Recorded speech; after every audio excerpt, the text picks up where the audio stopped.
Good morning. তো তোমরা সবাই কেমন আছো? আশা করছি তোমরা সবাই ভালো আছো। তো আমার চ্যানেলে তোমাদের সকলকে স্বাগত।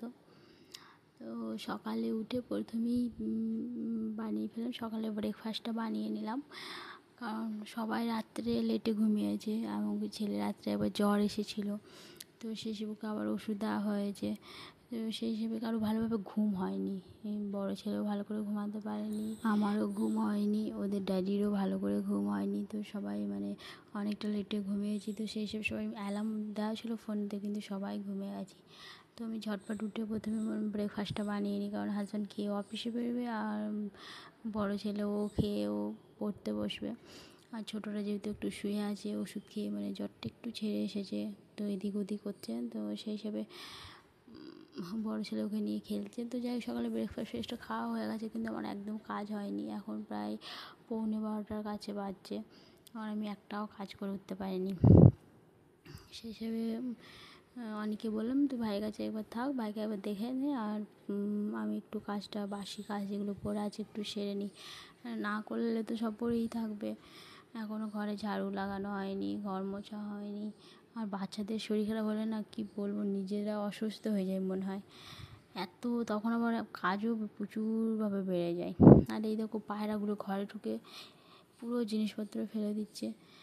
এমনিতেই আমার কাজ হচ্ছে না, চারিদিকে কাজ পড়েছে, তার উপর আবার সব ফেলে ছড়িয়ে যাতা করছে। আর ওই গেটটা লাগালে কী হবে, গেটটা যদি আমি লাগিয়ে দিই না, ঘরটা পুরো অন্ধকার হয়ে যাবে। তো সেই হিসেবে ওই গেটটা আমি খুলেই রেখে দিই। এখন পায়রা জ্বালানো বন্ধ করে রাখতে হবে।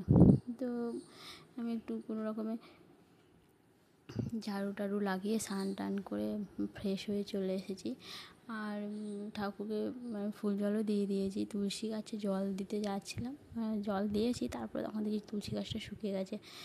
আমার একদিন মঙ্গলবার থেকে আমার পুজো হয়নি, তো ওকে ছেলেকে নিয়ে দেখাতে নিয়ে গেছিলাম ডাক্তার, তো সেই হিসেবে পুজো হয়নি। তো দেখি গাছটা শুকিয়ে গেছে, আর মাটিটা গোড়াটা এত শক্ত হয়ে গেছে। কদিন ধরে ভাবছিলাম যে গোড়াটা শক্ত হয়ে যাচ্ছে, মনে হয় গোড়া পর্যন্ত জল পৌঁছাচ্ছে না, ওই জন্য গাছটা শুকিয়ে যাচ্ছে। তারপর আবার আমার কাছে কোনো কিছু ছিল না খোঁড়া, তো এই যে স্ক্রুড্রাইভারটা ছিল, এটা দিয়ে আমি আবার ভাবছি যে ভালোভাবে গোড়াটাকে খুঁড়ে মাটিটা নরম করে দিই, তারপরে জল দিয়ে দেবো, তাহলে গাছটা বেঁচে যাবে। গাছটা মরেনি, কিন্তু পাতাগুলো পুরো শুকিয়ে যাচ্ছে। এরপরে যদি মাটিটা না খোঁড়া হতো না, তাহলে গাছটা মরে যেত। তো যাই হোক, আমি গাছটা ভালোভাবে মাটিটা খুঁড়ে দিলাম, আর দিয়ে একটু জল দিয়ে দেবো, সামান্য জলটা দিয়ে ওটাকে তুলে দেবো, কারণ স্নান টান হয়ে করার পরই ঠিক আছে। এরপর আবার রান্নাবান্না করতে যাবো, তখন আর হাত দেওয়া হবে না। তো এতটা লেট হয়ে গেছে, প্রায় 1টার উপরে বেজে গেছে, স্নান টান করে 1:10-15। তো এবার কী বানাবো, কী করবো বোঝাই যাচ্ছে না যে কী করবো। তো ভাবলাম যে ডিমের অমলেট বানিয়ে নিই, আর কিছু টুকটাক বানিয়ে নিই, আর দুপুরে খাওয়াটা তো খেতে হবে। ওইদিকে আমি ভাত বসিয়ে দিয়েছি ওই ওভেনটা, আর এই দিকটা আমি এই যে ডিমের অমলেটটা বসিয়ে দিয়েছি। ডিমটা ভালোভাবে ভাজা হয়ে গেলে তারপর আবার উচ্ছে আলুটা কেটে রেখে দিয়েছি, উচ্ছে আলুটা ভেজে নেবো। আর সকালে ভাবছি যে আজকে আর দুপুরে সবজি হবে না, কারণ সবজি করার মতো টাইমও নেই। হাজব্যান্ড অফিস থেকে চলে আসবে, তারপরে এরপরে রান্না করাটা তো ওদের তো খাওয়ার সময় যাবে, তাহলে আমার রান্না কমপ্লিট হবে না। তো আমাদের এই সিম্পল উচ্ছে আলু ভাজা, ডিমের অমলেট। আর সকালের একটু সবজি রয়ে গেছে, কুমড়ো আলুর সবজিটা সকালে সিম্পল বানিয়েছি। তো বড়ো ছেলে তো যাও একটু খেলো, আমার বড় অল্প খেয়েছে, কারো মুখের টেস্ট হয়নি, মুখের মতো হয়নি যে খাওয়ার মতো। তো ভাবছি যে কুমড়ো আলু তরকারিটাকে একটু তড়কা লাগিয়ে দিই ভালো করে, মশলা দিয়ে পেঁয়াজ কুচি রসুন কুচি করে, এটাকে একটু ভালোভাবে তড়কা লাগিয়ে দেবো, দিয়ে তারপরে এটাকে দুপুরে খাওয়ার জন্য ওটাকে তৈরি করে নেব।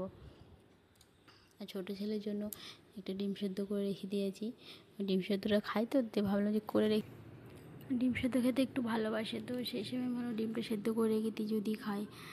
আর মুখে জ্বর তো সেই জন্য মুখের কোনো স্বাদ নেই, কোনো কিচ্ছু খাচ্ছে না। এই দেখো, আবার কিন্তু ঘুমিয়ে গেছে দুপুরবেলার দিকে একবার। তো আমি পাশে এসে বসে আছি। অ্যাকচুয়ালি ছোটো বাচ্চাদের সমস্যাটা কোথায় জানো, ওরা শরীর খারাপ হলে খেতে চায় না, সেই হিসেবে বেশি দুর্বল হয়ে যায়, আর দুর্বল হয়ে যাওয়ার জন্যই ওদের এরকম সমস্যাটা বেশি তৈরি হয়।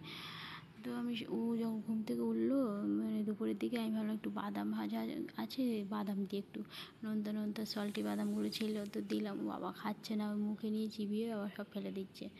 আর জলটা প্রচুর খাচ্ছে, মানে জলের তেষ্টাটাও খুব, জলটাও প্রচুর খাচ্ছে, জ্বর থাকলেও জল খাচ্ছে। আর বড় ছেলে ওই যে আজ স্কুল তো নেই, সেই হিসেবে ও ভাইকে নিয়ে মানে চেষ্টা করছে ভাইকে হাসানো, ভাই কীভাবে হাসবে, কীভাবে খেলবে। কিন্তু যেহেতু জ্বরটা ছিল গায়ে, সেই হিসেবে একদমই ওর খেলার মন নেই। কাশলেও খেলছিল, কিন্তু জ্বরটা গায়ে এতটাই জোর চাপছে যে ও খেলতেও ইচ্ছা করছে না ওর।